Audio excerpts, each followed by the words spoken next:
Unit dimension में हम लोगों ने पिछले क्लास में प्रिंसिपल ऑफ होमोजेनिटी तक कर लिया था। आज की क्लास में हम लोग डायमेंशनल एनालिसिस पढ़ने वाले हैं। डायमेंशनल एनालिसिस में हम लोग ये देखेंगे कि डायमेंशनल फॉर्मूले के हेल्प से हम लोग क्या क्या चीजें फाइंड आउट कर सकते हैं। तो मेनली डायमेंशनल फॉर्मूले के हेल्प का हम लोग अगर यूज देखें, डायमेंशनल फॉर्मूले के हेल्प से हम लोग मेजर 4 चीजें हम लोग को पढ़नी है फाइंड आउट करने की। सबसे पहला है checking correctness of a physical relation. कोई अगर एक फिजिकल रिलेशन दिया हुआ है तो वो डायमेंशनली करेक्ट है या नहीं है, ये हम लोग डायमेंशनल फॉर्मूले के हेल्प से क्या कर सकते हैं, फाइंड आउट कर सकते हैं। दूसरा उसका यूज है हमारे पास कन्वर्जन ऑफ यूनिट। अगर कोई क्वांटिटी मेजर की गई है किसी एक यूनिट में और उसको हमें दूसरे यूनिट में कन्वर्ट करना है तो हम लोग उसको डायमेंशनल फॉर्मूले के हेल्प से क्या कर सकते हैं, कन्वर्ट कर सकते हैं। सबको एक एक करके डिटेल में देखेंगे। तीसरा, अगर हमारे पास कोई एक फिजिकल क्वांटिटी अलग अलग फिजिकल क्वांटिटी पे डिपेंड कर रही है तो उनके बीच में क्या रिलेशन होगा, फिजिकल रिलेशन क्या आएगा उनका, उसको एस्टेब्लिश करना, ये हम लोग डायमेंशनल फॉर्मूले के हेल्प से कर सकते हैं। और लास्ट में हम लोग कोई एक फिजिकल कांस्टेंट है उसका डायमेंशन फाइंड आउट कर सकते हैं डायमेंशनल एनालिसिस के हेल्प से। फिजिकल कांस्टेंट नॉर्मल कांस्टेंट जो हमारे पास होते हैं उससे डिफरेंट होते हैं, उनके डायमेंशन हो भी सकते हैं। जैसे आप क्लास 9th में ग्रेविटेशनल कांस्टेंट पढ़े हैं तो वहां पर जो कांस्टेंट आता है वो फिजिकल कांस्टेंट है उस रिलेशन में। ये नॉर्मल 1 2 3 जो हम लोग पढ़ते हैं ये वाले कांस्टेंट्स नहीं है। तो एक एक करके इनको हम लोग डिटेल में देख लेते हैं डायमेंशन एनालिसिस के यूज को। कोई फिजिकल रिलेशन डायमेंशनली करेक्ट है या नहीं है, ये हम लोग डायमेंशनल एनालिसिस के हेल्प से इजीली फाइंड आउट कर सकते हैं। इसमें हम लोग प्रिंसिपल ऑफ होमोजेनिटी का यूज करेंगे। प्रिंसिपल ऑफ होमोजेनिटी हम लोग पढ़ चुके हैं, क्या होती है। हम लोग सिमिलर डायमेंशन वाली क्वांटिटी को ऐड और सब्ट्रैक्ट कर सकते हैं। और कोई भी अगर रिलेशन दिया हुआ है तो उसके लेफ्ट हैंड साइड और राइट हैंड साइड इनके डायमेंशन क्या होने चाहिए, बराबर होने चाहिए।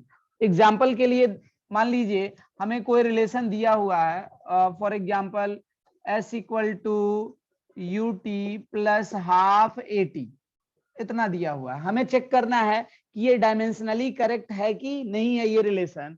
और हमें यहाँ दिया हुआ है कि s जो है वो डिस्प्लेसमेंट है, s क्या है, s डिस्प्लेसमेंट है, u यहाँ पर वेलोसिटी है, ये दिया हुआ हमारे पास टर्म, t टाइम है, t टाइम ड्यूरेशन है, और a जो है वो एक्स रिलेशन है, ये दिया हुआ है। और हमें बताना है कि ये रिलेशन डायमेंशनली करेक्ट है कि नहीं है।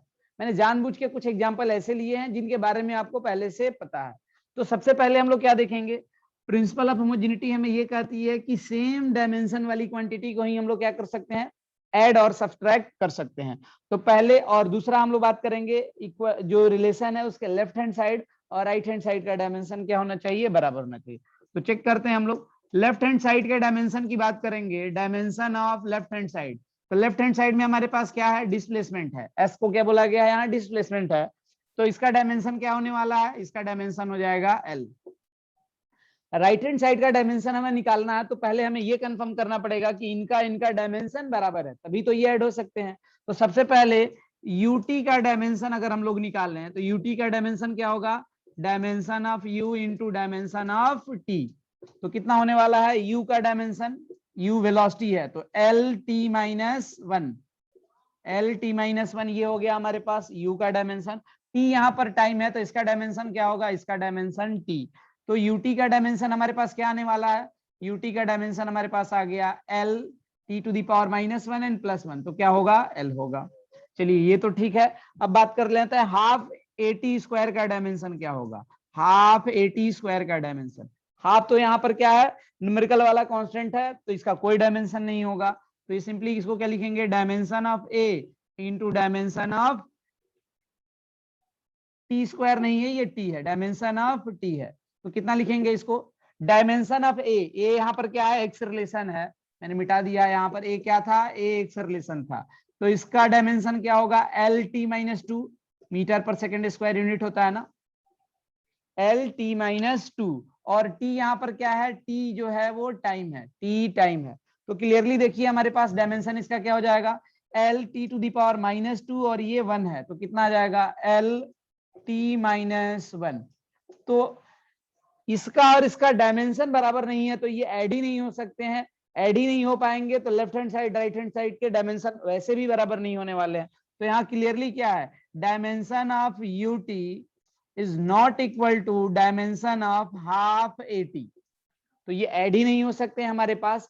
और left hand side right hand side के डायमेंशन भी बराबर हमारे पास नहीं है, तो हम लोग क्या बोलेंगे, ये जो रिलेशन हमारे पास दिया हुआ है ये डायमेंशनली क्या है, डायमेंशनली इनकरेक्ट है, डायमेंशनली इनकरेक्ट। समझ में आ रहा? अच्छा, जो रिलेशन डायमेंशनली इनकरेक्ट होगा वो फिजिकली भी इनकरेक्ट होगा ही होगा। आगे हम लोग बात करेंगे अगर कोई रिलेशन डायमेंशनली करेक्ट है तो फिजिकली वो करेक्ट होगा या नहीं होगा, उसकी बात करते हैं।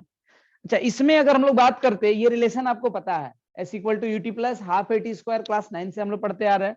यहां पर अगर ये एटी स्क्वायर होता ना, हाफ एटी स्क्वायर, तो क्लियरली देखिए यहां पर टर्म क्या लिखा जाता है, ये टी स्क्वायर होता, टी स्क्वायर टर्म आता एल, तो ये डायमेंशनली करेक्ट हो जाता। समझ में आ रहा? तो डायमेंशनली करेक्ट होगा तब हम लोग बात करेंगे फिजिकली करेक्ट होने की या नहीं होने की। लेकिन अगर कोई रिलेशन डायमेंशनली इनकरेक्ट आ रहा है तो 100% वो फिजिकली भी क्या होगा, इनकरेक्ट होगा ही होगा। कुछ और एग्जांपल लेते हैं हम लोग, और खासकर वही एग्जांपल लेंगे हम लोग अभी शुरू में जिनके बारे में हमें पता है, ताकि हम लोग कुछ कंक्लूजन भी निकाल सके कि हाँ ये रिलेशन डायमेंशनली करेक्ट है या नहीं है।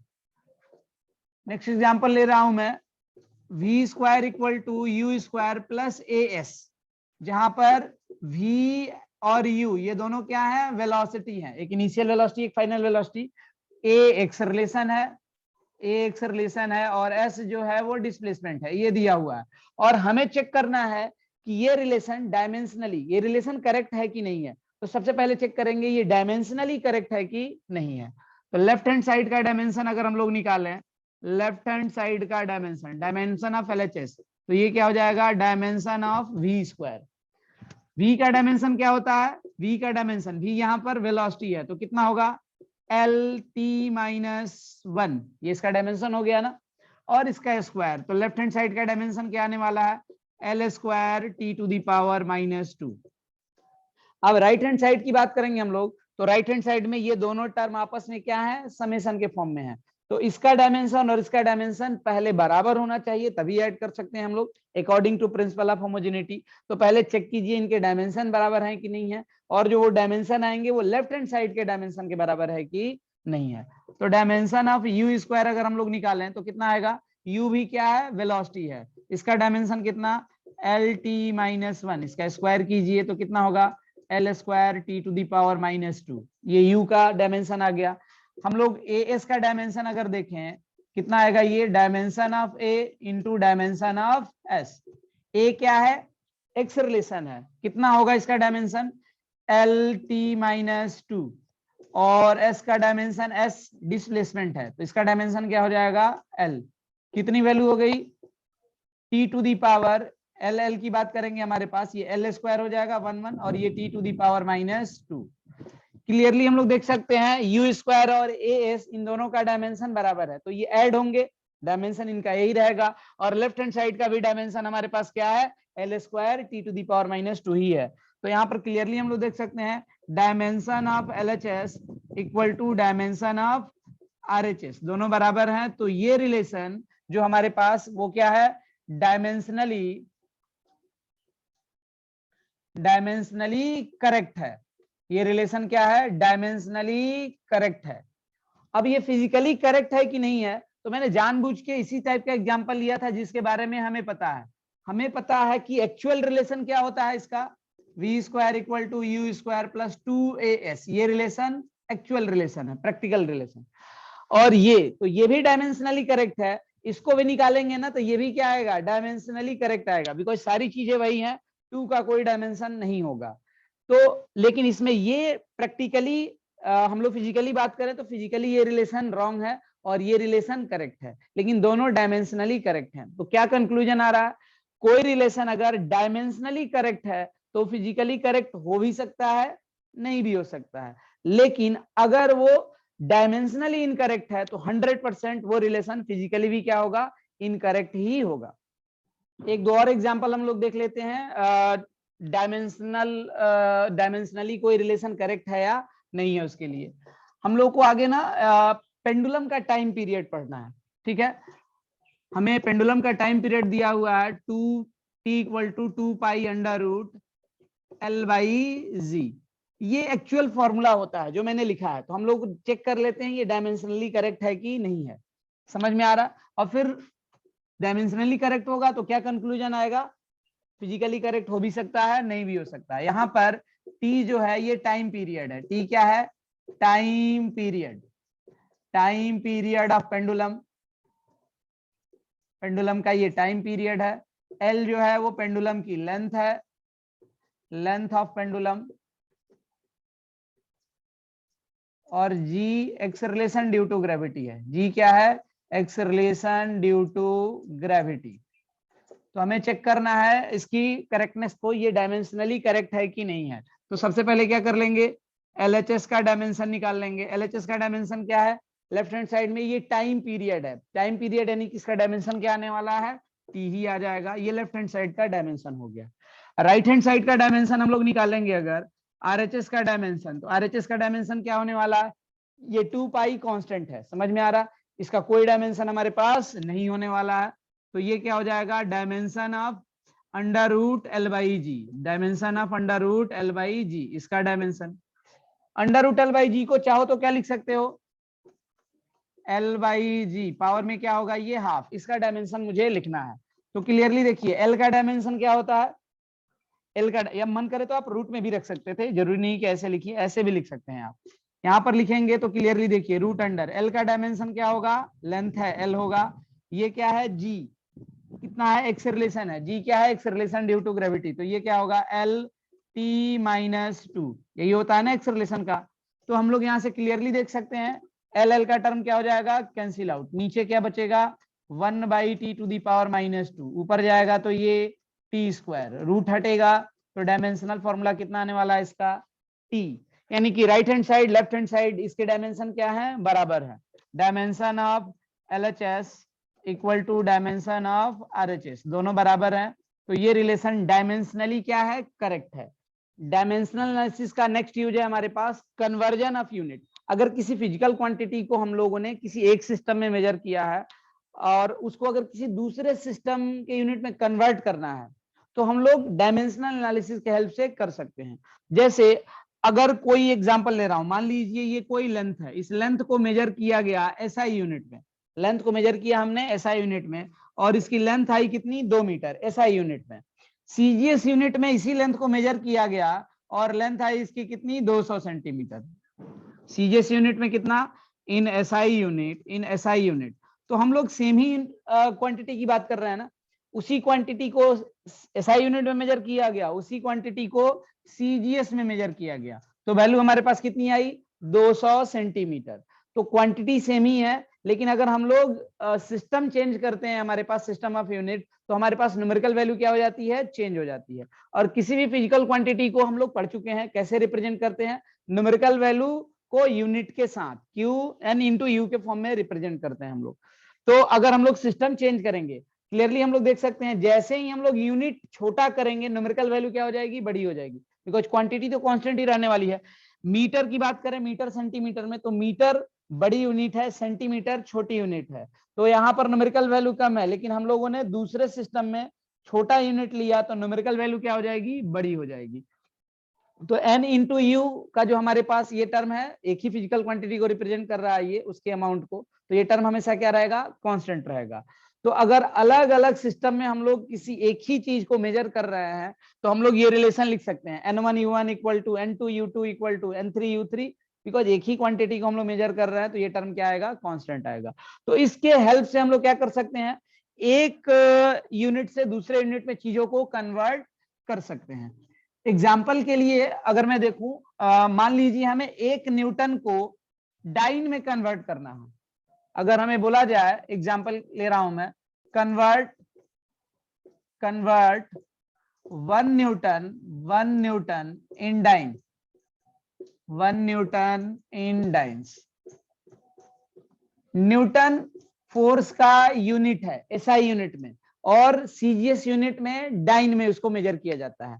अब इसकी बात कर लेते हैं पहले एक्चुअल में। न्यूटन फोर्स का है ना, फोर्स क्या होता है, मास इंटू एक्सेलरेशन। इसके यूनिट की बात करें अगर हम लोग, तो यूनिट क्या होता है ऐसा यूनिट में केजी मीटर पर सेकेंड, ऐसा यूनिट में इसका हिसाब किताब रहता है।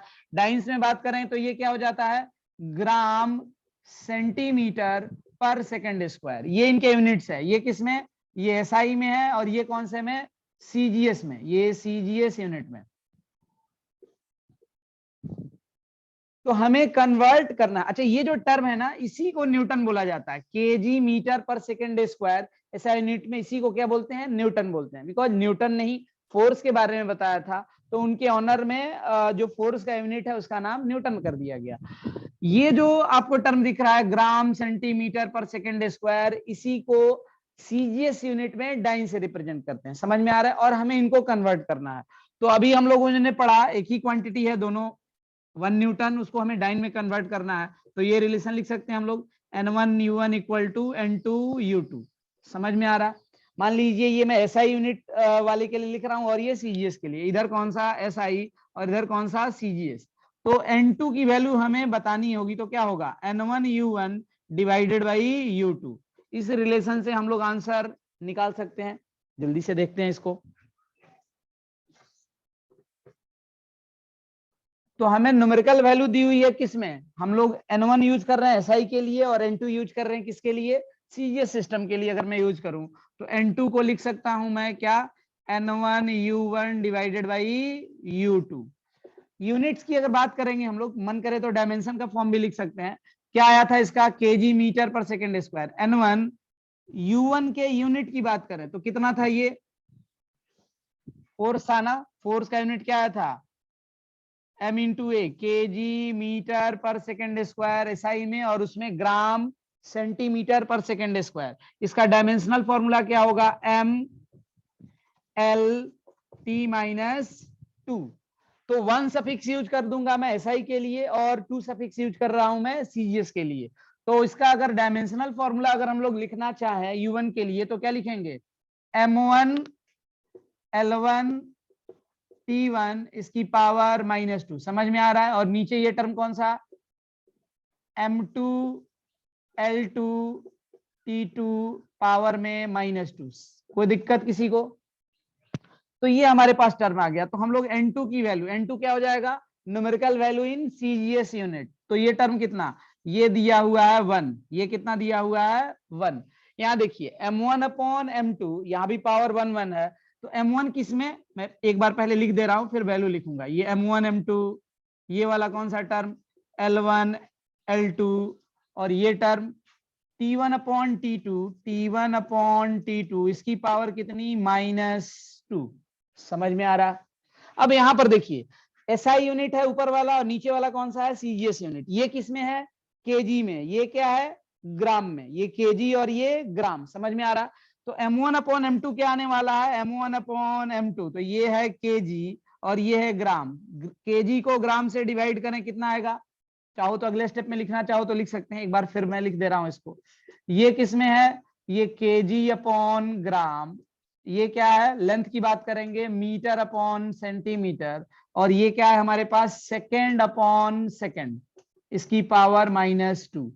केजी अपॉन ग्राम 1000 होता है क्या इसका, ये 1000 टाइम्स है। तो ये वैल्यू कितनी, ये हो गई हमारे पास वैल्यू 1000। ये कितना होगा, मीटर अपॉन सेंटीमीटर, ये कितना होता है 100।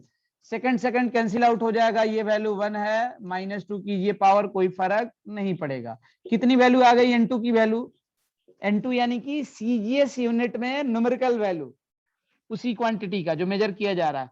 10 टू पावर 3 होगा ये, और ये 10 टू पावर 2, ये वैल्यू तो 1 ही हो जाएगी। तो ये टर्म कितना आ गया, 10 to the power 5, 10 to the power 5 ये N2 की वैल्यू हो गई। समझ में आ रहा?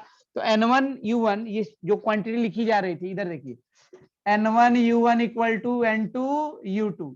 N1U1 क्या लिखा गया है, इसकी वैल्यू 1, यूनिट कौन सा था, न्यूटन। कौन सा था, न्यूटन।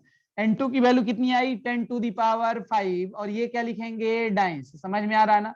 तो 1 न्यूटन कितने के बराबर, 10 टू द पावर 5 डाइंस के बराबर। तो इस तरह हम लोग एक यूनिट को दूसरे में कन्वर्ट करना हो तो इजीली कन्वर्ट कर सकते हैं with the help of dimensional analysis. एक दो और एग्जांपल देख लेते हैं। आपको जो पता है सबसे पहले हम लोग उन्हीं को करेंगे, बाकी अगर आपको यूनिट्स पता है तो कन्वर्जन करना कोई बड़ा टास्क नहीं है, आराम से कर सकते हैं। लेट से हम लोग अगर एनर्जी का SI यूनिट जूल होता है और CGS यूनिट में उसको अर्ग में मेजर करते हैं, तो अगर हमें कन्वर्ट करना हो, कन्वर्ट convert 1 joule into अर्ग। अर्ग में अगर हमें कन्वर्ट करना है 1 जूल को तो कितना होगा, ये ऐसा यूनिट होता है और ये क्या है, सीजीएस यूनिट होता है। तो हम लोग बिल्कुल वही काम करेंगे। एसआई वाले को 1 सफिक्स के साथ लिखूंगा और सीजीएस वाले को किसमें, इधर एसआई वाला लिख दे रहा हूं और इधर सीजीएस वाला। समझ में आ रहा। इसके लिए क्वांटिटी को रिप्रेजेंट करेंगे कैसे, N1 U1, इधर क्वांटिटी को कैसे रिप्रेजेंट करेंगे, N2 U2।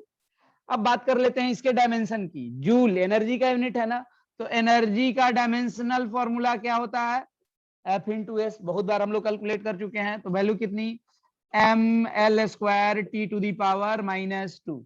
आराम से निकाल सकते हैं हम लोग। तो यहां से देखिए सीधे N2 की वैल्यू क्या हो जाएगी, N2 की वैल्यू हो जाएगी, N2 अगर हम लोग कैलकुलेट कर रहे हैं तो N1 U1 divided by U2। Dimensional फॉर्मूले के साथ लिख सकते हैं, N1 M1 upon M2, power में क्या होगा 1, L1 अपॉन L2, पावर में क्या होगी value 2, and T1 upon T2, power में -2। समझ में आ रहा क्लियरली, ये वैल्यू 1 है, N2 की वैल्यू हमें कैलकुलेट करनी है। M1 अपॉन M2 ये SI के लिए है, ये CGS के लिए है, ये केजी में और ये ग्राम में। तो ये वैल्यू कितनी 1000, ये वैल्यू 1000। L1 अपॉन L2 ये किसमें, मीटर में, और ये किसमें है, सेंटीमीटर में, सीजीएस में होता है। तो ये वैल्यू कितनी 100, इसका ये स्क्वायर है। और यहां पर ये सेकंड अपॉन सेकंड, तो वैल्यू कितनी होगी 1, इसका पावर -2। हमारे पास वैल्यू आ गई N2 की। ये कितना हो गया 10⁻3, 1000 को लिख सकते हैं। ये 10⁻2 का स्क्वायर है, तो ये कितना हो जाएगा 10⁻4। और ये वैल्यू तो हमारे पास 1 ही हो गई, 1 की पावर कुछ भी कीजिए 1 आ जाएगा। तो N2 की वैल्यू कितनी आ गई, N2 की वैल्यू हमारे पास आ गई 10⁻7। तो हमारे पास 1 जूल, ये ऐसा यूनिट में हो गया ना, ये न्यूमेरिकल वैल्यू, ये N1 और ये U1। समझ में आ रहा। तो अर्ग में कन्वर्ट करेंगे तो 1 जूल किसके बराबर, 10⁻7 अर्ग के बराबर। समझ में आ रहा। डायमेंशनल एनालिसिस का नेक्स्ट यूज हम लोग देखेंगे, अगर कोई फिजिकल क्वांटिटी हमें पता हो कि किन किन फैक्टर्स पे डिपेंड करती है या बाकी किन फिजिकल क्वांटिटी पे उसकी डिपेंडेंसी है, तो हम लोग उनके बीच का फिजिकल रिलेशन निकाल सकते हैं, कैलकुलेट कर सकते हैं डायमेंशनल एनालिसिस के हेल्प से। इसमें अगेन हम लोग प्रिंसिपल ऑफ होमोजेनिटी को यूज करेंगे, यानी कि लेफ्ट हैंड साइड का डायमेंशन रिलेशन के राइट हैंड साइड के डायमेंशन के क्या होगा, बराबर होगा। देखते हैं इसको हम लोग एग्जाम्पल से। हमें एक क्वेश्चन दिया हुआ है, एक सिंपल पेंडुलम है जिसके बॉब का मास m है और स्ट्रिंग की लेंथ कितनी है, l है। इसका जो ऑसिलेशन पीरियड है, इसको खींच के छोड़ दिया जाए तो ये क्या करेगा, ऑसिलेट करेगा। इसका जो ऑसिलेशन का पीरियड है वो पेंडुलम के बॉब पे डिपेंड कर रहा है, उसके मास पे डिपेंड कर रहा है, इस स्ट्रिंग की लेंथ पे, पेंडुलम की लेंथ पे डिपेंड कर रहा है, और एक्सेलरेशन ड्यू टू ग्रेविटी पे डिपेंड कर रहा है। तो हमें time period, mass of Bob, length of string और एक्सेलरेशन ड्यू टू ग्रेविटी के बीच का फिजिकल रिलेशन निकालना है, क्या होगा। तो हम लोगों ने अभी अभी देखा डायमेंशनल एनालिसिस के हेल्प से इसको हम लोग कर सकते हैं। तो देखते हैं किस तरह से इस क्वेश्चन को करेंगे। हमें क्या दिया हुआ है, time period of pendulum is depend upon bob. तो क्या लिख सकते हैं, मास ऑफ बॉब पे डिपेंड करेगा, तो T is directly proportional to M लिख तो सकते हैं। लेकिन अभी हमें ये नहीं पता है कि M से रिलेटेड है, M² से रिलेशन है, M³ से है, √M से है। तो मैं इसको लिख दे रहा हूं, time period of oscillation is directly proportional to M⁻X। X की जो भी वैल्यू आएगी कैलकुलेट करेंगे भी हम लोग। Time period is also depend upon length of string, तो क्या लिखेंगे, डायरेक्टली प्रोपोर्शनल टू L⁻Y लिख दे रहा हूं मैं इसको। और एक्सेलरेशन ड्यू टू ग्रेविटी पे भी डिपेंड कर रहा है ये टाइम पीरियड। तो क्या लिखेंगे, time period is directly proportional to G⁻Z। तो कोई भी एक क्वांटिटी, हम लोग बहुत पहले से पढ़ते हैं क्लास 8, 9, 10 से ही, एक क्वांटिटी अलग अलग क्वांटिटी के डायरेक्टली प्रोपोर्शनल हो तो वो सबके मल्टीप्लीकेशन के भी क्या होती है, डायरेक्टली प्रोपोर्शनल। तो क्या लिखेंगे, T is directly proportional to M⁻X, L⁻Y and G⁻Z। अच्छा, जब भी ये प्रोपोर्शनलिटी हटता है तो एक कांस्टेंट आता है, इसको हटाएंगे तो यहाँ पर एक कांस्टेंट आएगा, M⁻X, L⁻Y एंड G⁻Z। अब हमें करना क्या है, अगर ये रिलेशन वैलिड है हमारे पास तो लेफ्ट हैंड साइड का डायमेंशन राइट हैंड साइड के डायमेंशन के बराबर होगा, तो हमें वो लिख लेना है और उनको कंपेयर करना है। इधर देखिए लेफ्ट हैंड साइड का डायमेंशन हमारे पास क्या है, ये टाइम पीरियड है तो इसका डायमेंशन क्या होगा टी के, इसका हमें कुछ नहीं, ये तो हमारे पास क्या है कांस्टेंट है, के को हटाते हैं हम लोग, के को यहाँ पर रहने भी देंगे जब भी जरूरत पड़ेगी, ये डायमेंशन ये तो हमारे पास कांस्टेंट है। मास का क्या होगा, मास के लिए इसका डायमेंशन लिखे तो इसका dimension m to the power x, ये क्या हो गया लेंथ, लेंथ के लिए डायमेंशन क्या l to the power y, और g क्या है यहाँ पर acceleration due to gravity, g क्या है एक्सेलरेशन ड्यू टू ग्रेविटी, तो एक्सेलरेशन का dimension l t to the power -2, समझ में आ रहा है, इसका पावर कितना z, तो ये टर्म कितना है इधर लेफ्ट हैंड साइड का डायमेंशन t, इधर देखिए m to the power x, m का और कोई टर्म नहीं है लिख दिया मैंने, l to the power y, और यहाँ पर क्या लिख सकते हैं, ये देखिए l to the power z है, ये पावर z है तो करेंगे तो क्या होगा l to the power z और t to the power -2z होगा, यही होगा ना, मल्टीप्लाई हो जाता है, तो l का पावर कितना y plus z, l to the power y plus z, और t टू दी पावर कितना होगा, t का यही टर्म है -2z, यही आया ना राइट हैंड साइड का डायमेंशन। तो हमें प्रिंसिपल होमोजेनिटी से पता है कि लेफ्ट हैंड साइड का डायमेंशन राइट हैंड साइड के डायमेंशन के बराबर होना चाहिए, तो इनको हम लोग कंपेयर करेंगे। अब मुझे लेफ्ट हैंड साइड में मास का और लेंथ का कोई डायमेंशन दिख नहीं रहा, तो इस टर्म को चाहे तो हम लोग ऐसे भी लिख सकते हैं m to the power 0, l to the power 0 और ये t टू दी पावर कितना है 1 है ही। कंपेयर करेंगे, comparing left hand side right hand side, इनके डायमेंशन कंपेयर करेंगे तो क्या दिखेगा, m का पावर x है, लेफ्ट हैंड साइड में m का पावर 0 है, तो क्या मिला x टू दी पावर 0, समझ में आ रहा। अगला इधर l टू दी पावर 0 है, इधर l टू दी पावर कितनी है y प्लस z, तो क्या मिल गया y plus z equal to 0। इसको कंपेयर करेंगे, इधर t की पावर 1 है, इधर t की पावर -2z है, तो क्या मिल गया -2z इक्वल टू 1। तो यहां से हम लोग क्लियरली देख सकते हैं x y z की वैल्यू आ जाएगी, और फिर ये जो रिलेशन हमारा आया है इसमें वैल्यू रख देंगे तो हमारा आंसर आ जाएगा, समझ में आ रहा। तो यहाँ से क्या क्या वैल्यू आने वाली है हमारे पास, z की वैल्यू कितनी, z इज -12, इसको इधर ले जाएंगे, x तो 0 है ही, अब यहाँ से y निकाल सकते हो, y प्लस z 0 है तो y की वैल्यू क्या होगी -z, y की वैल्यू -z, तो -z की वैल्यू कितनी है -12 है, तो ये वैल्यू कितनी हो गई हाफ, ये वैल्यू हमारे पास कितनी हो जाएगी हाफ। अब इस रिलेशन को क्या करेंगे हम लोग सॉल्व कर देंगे, हमारा आंसर आ जाएगा। क्लियरली देखिए इसमें वैल्यू पुट करेंगे तो t की वैल्यू कितनी आ जाने वाली है, t इक्वल टू k, यहीं से चला था ना m to the power x, तो m to the power 0, x की वैल्यू 0 है, l to the power y, y की वैल्यू हमारे पास कितनी है half, and g to the power z, z की वैल्यू कितनी है -12। तो ये तो हमारे पास पावर की बात करेंगे, ये तो हमारे पास गायब हो गया, m टू दी पावर 0 तो ये 1 हो जाएगा, तो ये टर्म कितना हो गया k into 1 into l to the power half, इसको ये हो गया टर्म, और इसको नीचे लेके चले जाइए तो ये क्या हो जाएगा g to the power half, ऊपर माइनस से नीचे जाएगा तो क्या हो जाएगा प्लस हो जाएगा। तो इस टर्म को क्या लिख सकते हैं हम लोग, t equal to k under root, देखिए l to the power half को क्या लिख सकते हैं अंडर रूट l, और इसको भी क्या लिख सकते हैं अंडर रूट g, तो क्या रिलेशन आ गया अंडर रूट l बाई जी। तो हम लोगों ने टाइम पीरियड का रिलेशन फाइंड आउट कर लिया, किन किन फैक्टर्स पे ये क्या होगा डिपेंड करेगा, ये हम लोग इजीली कैलकुलेट कर सकते हैं। नेक्स्ट क्लास में हम लोग और भी इसके क्वेश्चंस करेंगे और वहां देखेंगे इसके क्या क्या लिमिटेशंस होंगे।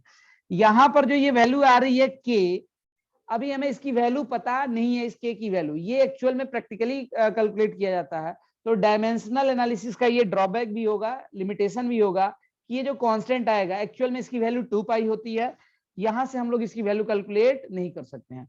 तो इस तरह से हमारे पास कैसा भी क्वेश्चन दिया हो, अगर कोई एक फिजिकल क्वांटिटी अलग अलग फिजिकल क्वांटिटी पे उसकी डिपेंडेंसी है तो हम लोग उनके बीच का रिलेशन कैसे फाइंड आउट कर सकते हैं। नेक्स्ट क्लास में इसकी लिमिटेशंस क्या क्या है वो सारी चीजें हम लोग देखेंगे, और कुछ और भी इसके हम लोग न्यूमेरिकल्स करेंगे।